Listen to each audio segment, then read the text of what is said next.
Hello, citizens. This is Digital Master bringing you some more content. This is what I call my Star Citizen audio article reading series. This is designed to give all of you another form in which to digest some written Star Citizen content. For this series, I try to cover what I perceive to be very important development related content provided by CIG on the RSI website in audiobook format. Today, we will read the PU Monthly Report for October 2022. The PU Monthly Report, October 2022. Welcome to October's PU Monthly Report. With many of the teams having completed their work for the upcoming IAE event and Alpha 3.18 release, progress was made on task for early next year and beyond. Read on for the latest developments on AI behaviors, ongoing engine improvements, Arena Commander, and more. Section 1. AI Content. Throughout October, the AI content team progressed with the vendor and patron behaviors, realizing the full flow of NPCs ordering, carrying, and consuming food and drink. This gives them a sense of life and purpose, as they're always busy doing something. Progress continued on the utility behavior, with AI characters opening crates, taking items out, and putting items in. This was a surprisingly complex task, but the various elements are now working well together. Other tasks involve polishing the quartermaster behavior, making animation pose updates, setting up wildlines, overhauling documentation, and prototyping food eating. Section 2. AI Features. Last month, the AI animators continued to refine Vandal execution animations to ensure they're perceived as strong and impactful from the first-person perspective, are better suited to be played, quote, on the spot, unquote, if the attack occurs in a cramped space, are more believable to be deflected by the player, and allow players to escape or attack once deflected. On the perception system side, the AI team implemented functionality to allow them to rate and respond to disruptions, which are unexpected scenarios that can be resolved. For example, the lights of a room turning off or an engine being disabled. Players can use this mechanic to try to disrupt NPC behaviors when they haven't been detected, giving them the opportunity to better infiltrate the level by avoiding patrols and sentries. Players can also use distractions, which are actions that trigger audio stimuli, such as throwing an object, to cause NPCs to leave their positions to investigate. Following is a quote by the AI features team. We had to ensure that these events are propagated out to all the agents within the appropriate area, that they are handled by the perception system, rated against the current threat level, and that the correct behaviors are implemented to resolve the disruptions. The resolution may involve agents going to investigate the source of the disruption, or alternatively, if too many disruptions have occurred, to increase their alertness level.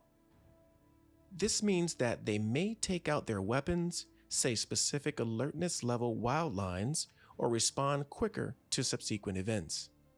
We also had to take into consideration that the immediate source of the disruption may not be what the NPC wants to investigate. For example, the agent may perceive that a light goes out, but they would want to investigate the light switch that controls the light, and ultimately, if they don't encounter the player, turn the light back on again. End quote. October also saw AI implement rocket launcher and railgun handling. For rocket launchers, NPCs have to consider if the shot will cause explosive splash damage to friendly agents. This check can be disabled using the friendly fire trait to enable more reckless enemies. For the railgun, they changed how the behavior works in cover. Now, NPCs will start charging the weapon while in cover before emerging to fire. For both of these weapons, the team disabled the standard check to see if the weapon can hit the target, so enemies will continue to fire at the target even when in cover. This allows the player to see that these weapons are being fired nearby and respond accordingly, rather than being immediately hit upon leaving cover. As part of this work, They also reviewed the existing shoulder weapon animations. Continuing with weapon usage, AI features implemented how NPCs pick up weapons and ammunition during combat. Enemies are under the same ammunition constraints as the player, requiring them to conserve it and use other weapons when they run out. NPCs will evaluate the best course of action in this situation, including switching to their secondary weapon, picking up ammunition, or finding a new weapon altogether. When looking for ammunition, they could take it from boxes, out of loose weapons, or from stowed weapons on dead or incapacitated characters. When looking for weapons, they could get them from racks, find them around the area, or take them from other characters. To implement this, weapons were set up as usables, which allows the AI to search for the best usable that can provide ammo or a weapon. The team had to modify the usable system slightly, including adding support for usables that supply themselves, such as loose weapons or ammo, and ensuring that usable alignment positions are correctly aligned with gravity when the weapon or ammo falls. For non-combat AI, the team worked on functionality to support NPCs moving cargo from one location to another, including picking up crates, stacking them on a trolley, moving the trolley to a destination, such as a cargo hold, and then taking them off the trolley and restacking them. An existing prototype was also adapted with the new tech to provide behaviors that can be used in varying locations to bring them to life. They also refined their tools to generate better quality cover. This included making cover generation more robust to edge cases and supporting recognition of cover over a certain distance from identified quote-unquote cover edges. This allows cover to be generated in a greater range of areas. Finally, AI features took the first steps toward implementing quote-unquote buddy AI that will support gameplay where the player is accompanied by one or more characters. To begin with, they made a rapid prototype featuring some of the functionality that might be required to generate conversations about what the final form of this would be and how it will fit into gameplay. Section 3: AI Tech. Last month, the AI tech team made several usability improvements to the Apollo subsumption tool. This included updating the multigraph with feature folders and functions to allow organization from the outline view. For example, the designers are now able to delete and move graphs to different folders directly from the outline view panel. They can also drag a node connection into an empty section of the graph to open the drop-down menu that allows them to create a new task. Minor usability improvements were made too, including allowing all the entries in the outline view to collapse and the addition of a new filter field in the variable tree view. They also extended the graph view with a new custom view style. This is currently used to allow Apollo to open, visualize, and edit the mask graph files that were previously managed by hand. For perception, the team worked on supporting audio noise level and audio masking. Audio noise level ensures that audio stimuli that don't surpass the basic background noise won't be heard by listeners. New tools were implemented to allow the designers to configure the audio noise level in an area and the type of sounds that should be considered normal, quote-unquote, in that area. Audio masking makes sure that particular audio stimuli are not perceived as anomalous. For example, explosions in a field where fireworks are tested. This allows the player to use the environment as audio cover when performing actions. For example, firing weapons near a shooting range as to not alert NPCs. The team implemented light extensions to action areas. These enable the designers to link light groups to an area and automatically calculate whether the state of the environment should be light or dark. This impacts the time NPCs require to perceive a target, making it easier to stay hidden in darker areas. AI tech also extended the system that allows the visibility of large objects, such as vehicles. Following is a quote by the AI tech team. Large vehicles can be seen at further distances, but we need to avoid approaches that cost too much on the CPU, such as doing raycasts for very long distances. To prevent this, we can now describe the visibility of a large object depending on the degree of visual angle, basically at which distance it has a specific size from the observer's perspective. End quote. This also allows the team to defer the discovery phase of which objects are within range of large objects. This utilizes one query, which then allows each individual to correctly verify the occlusion of the object. The parameters of the visual field of view were also extended to be overridable based on the AI state. For example, allowing pilots to see at a greater distance and visually target on-foot characters. The team continued extending navigation links to support two main functionalities. Firstly, they enabled usable routing to function with entity links to allow door panels that are linked to a door to be correctly used by NPCs. This will allow them to understand which panel they should use to trigger the right interaction. Secondly, they exposed a way to define the cost of nav links based on specific conditions, such as increasing the cost for vaulting when a character isn't alerted or walking. Those costs allow the system to describe how preferable actions are from the NPC's perspective. For example, a character wouldn't vault, which is a physically demanding action if not needed. Work began to properly allow NPCs to drive ground vehicles. The team are currently verifying the setup of a selection of vehicles to use as reference. They also set up the code to switch to the right nav mesh when driving a vehicle and select the right path follower. Finally, for AI tech, the team worked on the locomotion refactor, which involved integrating current work into different streams to begin stabilizing bugs. They also experimented with footlocking during MoveNet and are currently verifying how to use this functionality on various aspects of locomotion, such as during sharp turns. They also implemented a first frame adjustment for the seamless transition code to improve the entering of usables. This will also play a specific animation at a specific location with a specific pose. Section 4. Animation. Last month, the animation team began discussing bringing creatures into the PU. Here's a quote from the animation team.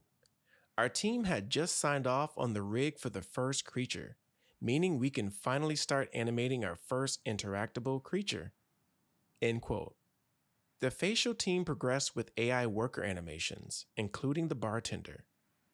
They also worked on various performances for IAE and the gameplay for delivering a person from one location to another. Section 5. The Character Art Team. Last month, the Character Art Team delivered armor variants for Security Post Korea. Production started on Frontier workwear outfits and undersuits following work by the Character Concept Art Team 2. Section 6. The Ship Art Team. The ship team progressed with the Argo SRV, moving the exterior through to the final art stage. Section 7. Community.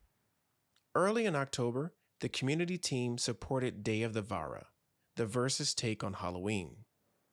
Citizens hunted down in-game masks, picked up ghoulish green paints for Drake ships, and entered pumpkin carving and trick-or-treat video contest. The team then worked on Digital CitizenCon 2022. Alongside the developer panels, they unveiled the new community hub and supported the ship team with their Pick a Ship challenge. Each individual panel and the full show are available to rewatch now. Following the show, Atmo Esports hosted Babbage Bash, a community-led event where players took on developers in an STV race across Microtech. Following its reveal during CitizenCon, the team released the Crusader Spirit Q&A, with Dev answering the community's questions on the new concept ship. The community team also continued their Bar Citizen World Tour, with visits to Chicago, New Jersey, Paris, and Madrid. Following is a quote by the community team. As always, the team wants you to know that your hospitality and warm welcomes are greatly appreciated. We love getting to make new friends and celebrate Star Citizen with all of you. We'll be visiting even more Bar Citizens events in the coming months, so stay tuned. Section 8. The Engine. In October, the physics team worked on various improvements, including brush physicalization, which was put into queues of 32 entries each and forced to be processed in parallel. Spawn batch finalization was reworked to wait for all brush archetypes and their material clones to be fully physicalized before finalizing the spawn entities, and the root spawn batch can now be queried from outside of the entity system. A physics event was added for cluster breakage along with an entity event that detaches the corresponding compounded entity. Additionally, various optimizations were made to improve low-level data access and reduce contention. Also, the physics environment is no longer woken during the bulk destruction of brushes unless they have a collider. Lastly, severe stalls during entity deletion as well as the network aspects of breakability were fixed. On the renderer, more progress was made on the Gen 12 transition. A lot of work was done on particles. Among other things, the Light Atlas stage was rewritten to make use of the material permutation cache, and a lot of code in the GPU particle system was refactored and cleaned up. The particle submission code and its PSO management were rewritten as well. Furthermore, light lists are now managed per scene pass, which will eventually help simplify the tiled shading stage. Additionally, opaque sun shadows for gas clouds, image ghosting, various game post effects like water droplets, flashbang, ocular migraine, blood vision, the projectile manager, RTT support functionality, and render target debug viz were ported to Gen 12.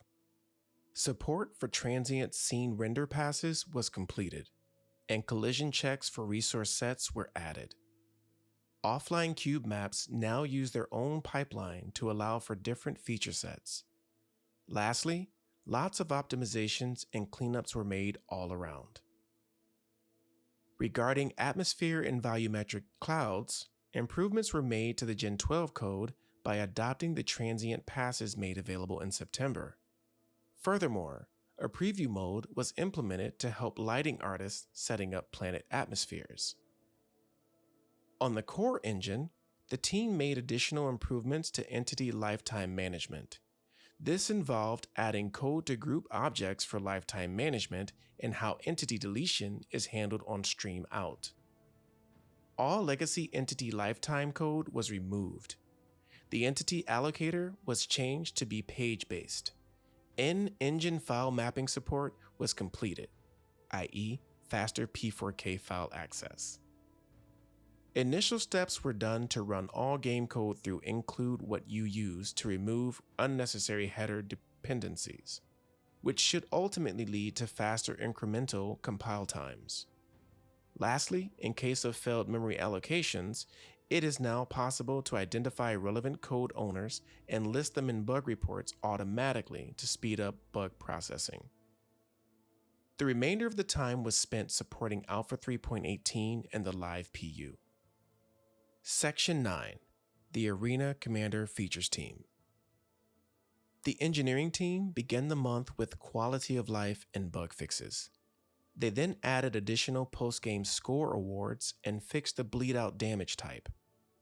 The team finished its integration of Alpha 3.18's deliverables into game dev, with some minor items pending that will be addressed later. They fixed an issue with the test runner in cases where the actor died and added Jericho Station and 4 race maps to the backend, which design also submitted levels and records for. Support continued for radar and scanning for Squadron 42, while part of the team supported an issue with vehicle not exploding upon death. A new concept was made for the dual mode pregame, as the team shifts Arena Commander's focus to being the primary competitive ranked mode. The new pregame allows players to select from the multiple ships outside of their selected one from the front end, as well as see what their opponents has picked. This will act as the game's initial draft system. Following community feedback, additional ways to improve dual mode itself were discussed and tasked. A quote from the Arena Commander features team. "We are very pleased that the team's direction already matches public opinions. Every topic and issue brought up had already been discussed and scheduled by ACFT." End quote. Feature additions and bug fixing continued for the new Arena Commander 1.5 front end, including adding video backgrounds per game mode. The team also explored how to improve the first deliverable of the new front end, including changes to the layout and how to make the scene feel more like a simulation.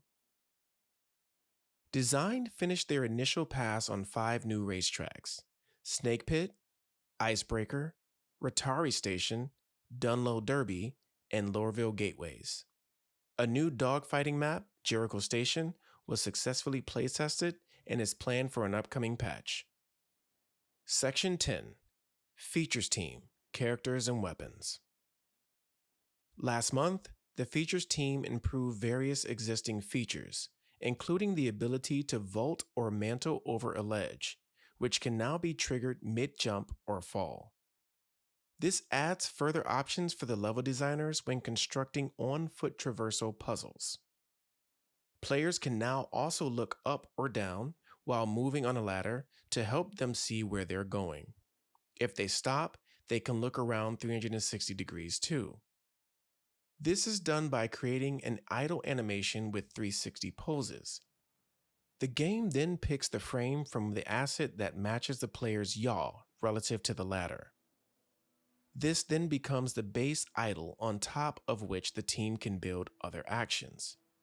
For example, being able to jump away from the ladder in the facing direction. The ability to move all items from one inventory to another is now in the final internal test sweep. A quote from the features team. "A number of the features that the team have been working on were on show during CitizenCon, and we really appreciate all of the positive feedback received." End quote. Section 11. The Features Team, Gameplay.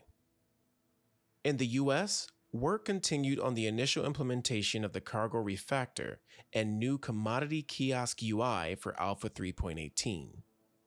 This will affect buying, selling, and moving around single SCU resource cargo containers with the tractor beam after purchase in outside green zones.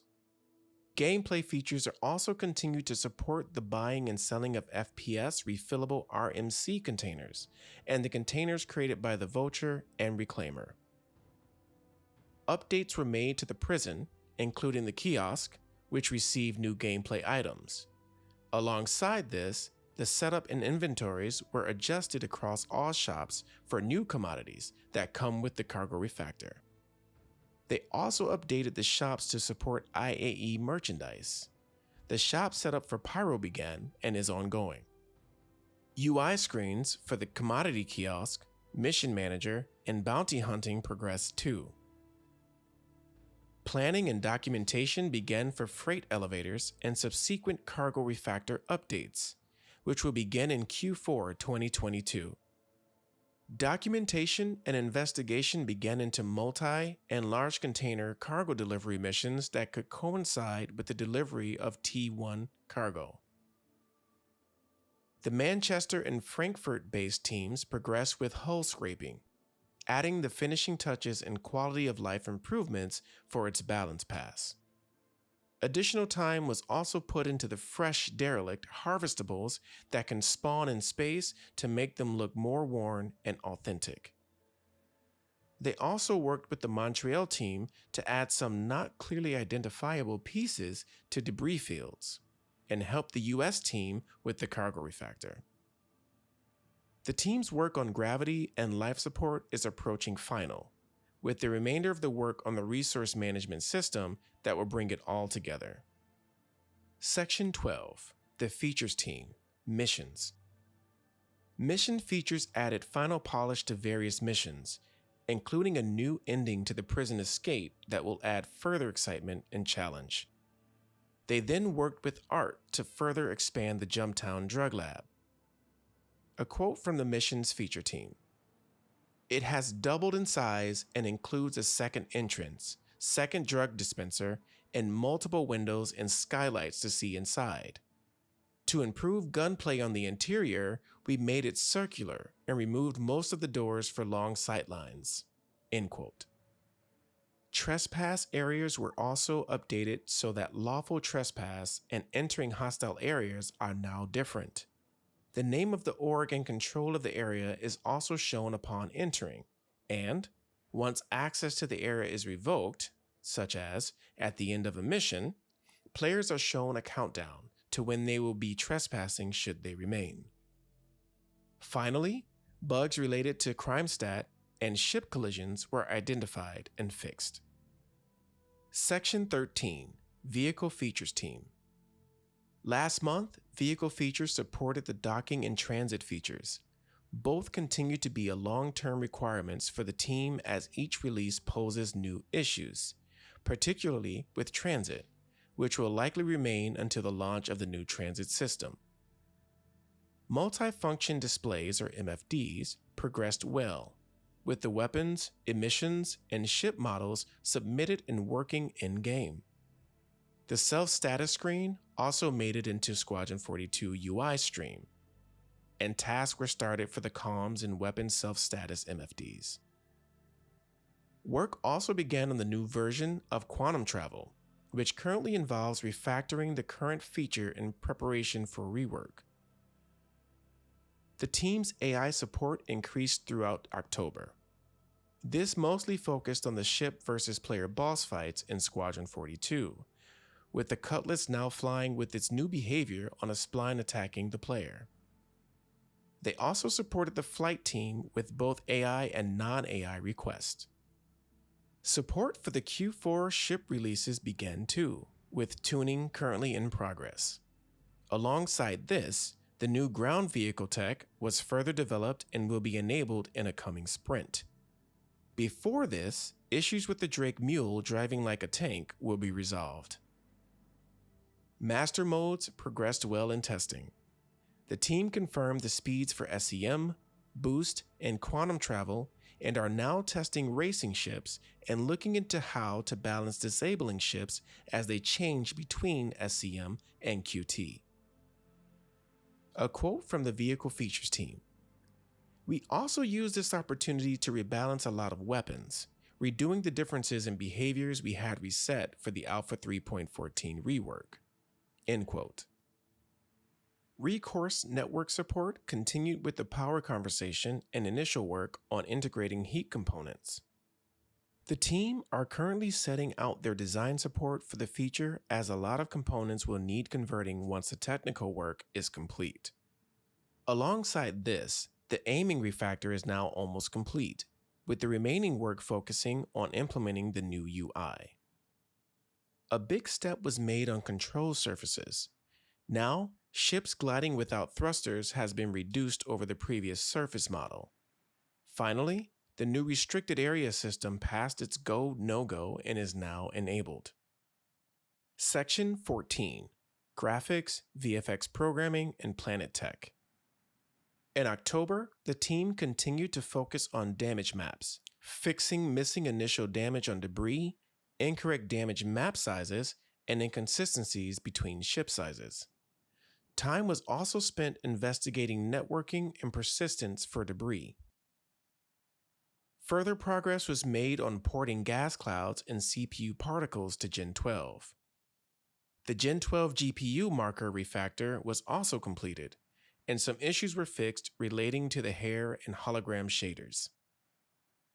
For the ongoing data pipeline refactor, the team continued work on skin files, allowing compacted, non-split files to be compiled or reloaded.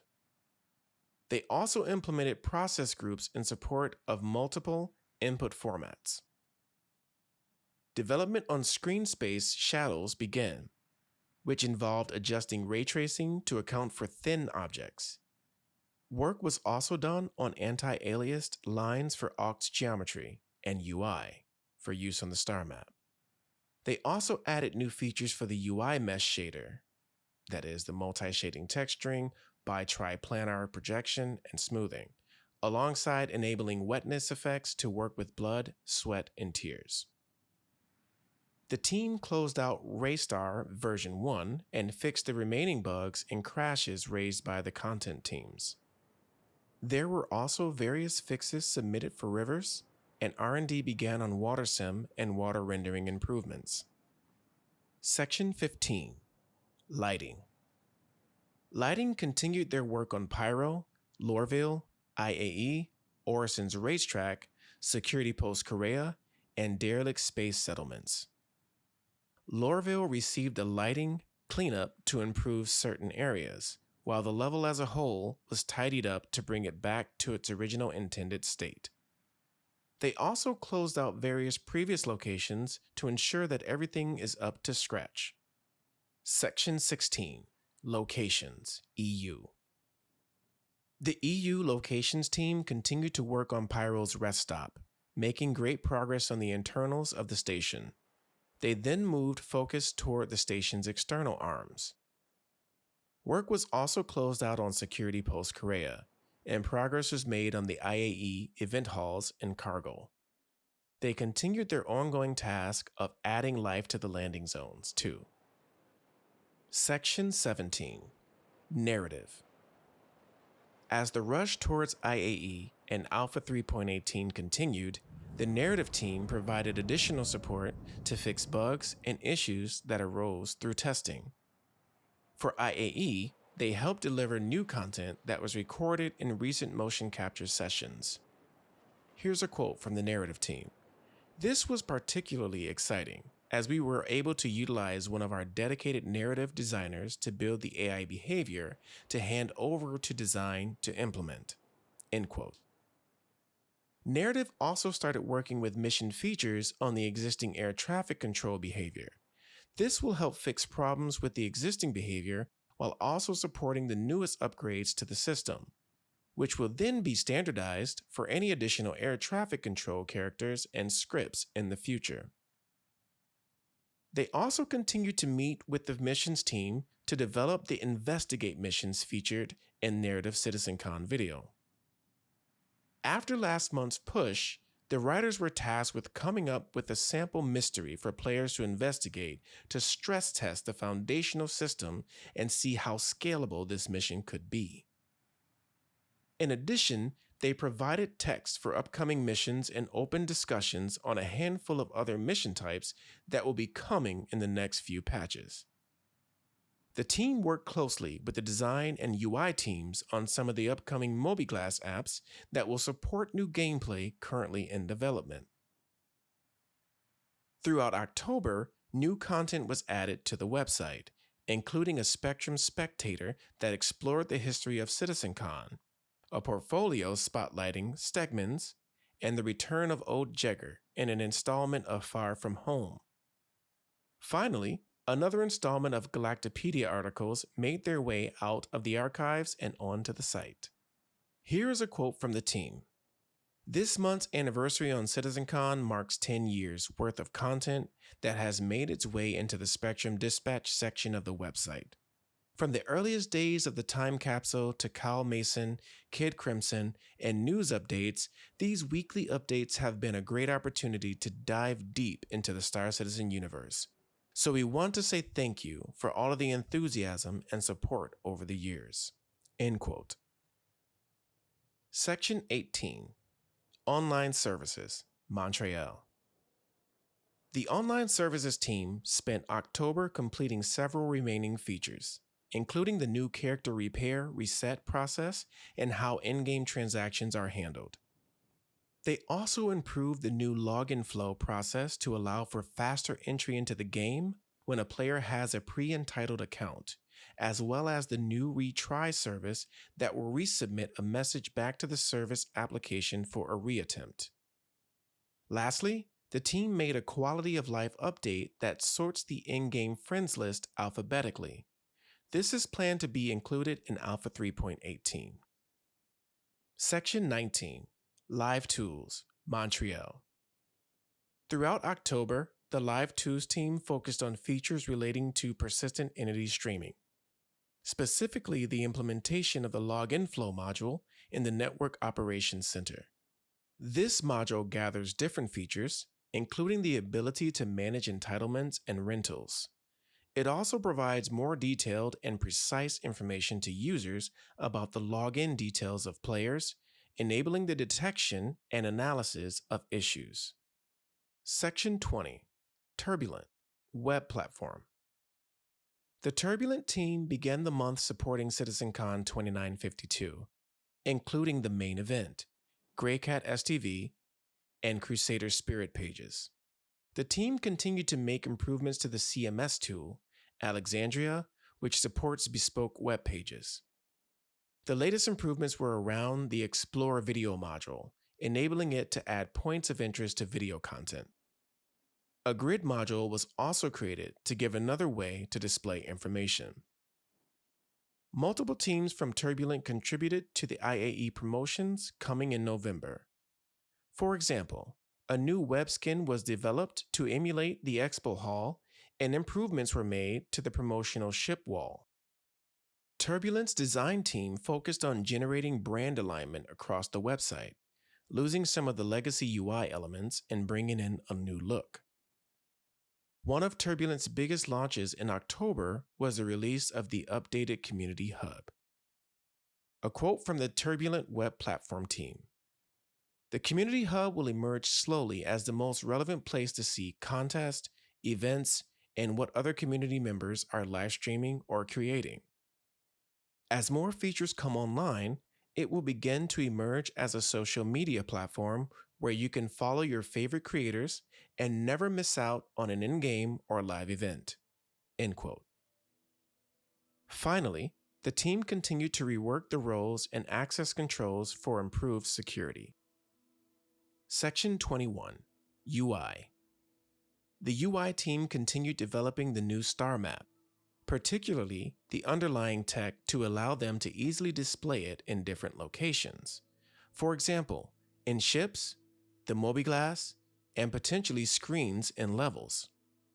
They also updated the controls and improved the look of planets. Alongside working on the interaction prompts seen at CitizenCon, UI continued to adapt and bug fix the loadout system to ensure it works with persistent streaming. Section 22, VFX. October saw the VFX team complete their work on the salvage and repair feature. 2 vehicles continued through the VFX production phase, receiving effects for thrusters, damage, atmospheric entry, quantum travel, and shields. The team also implemented a task pool, which allows the artist to tackle various miscellaneous tasks that have accumulated in the backlog. Here's a quote from the VFX team. This typically consists of minor bugs and quality of life improvements, so it has been great to be able to focus on these while continuing to support major content and features. Alright, well that's the end of the monthly report for October. Thanks for listening. Please let me know if you like this content, like this sort of format. I'm looking to determine if I want to continue it. If it is a very popular series, I will absolutely do so. I enjoy and I actually read these monthly reports every single month. So it's already something that I'm doing. So it's not much to just simply make a video for it if it's helpful for you and more convenient, I should say, for you. Either way, thanks you for listening and don't forget to like and subscribe. I'll see you in the next video.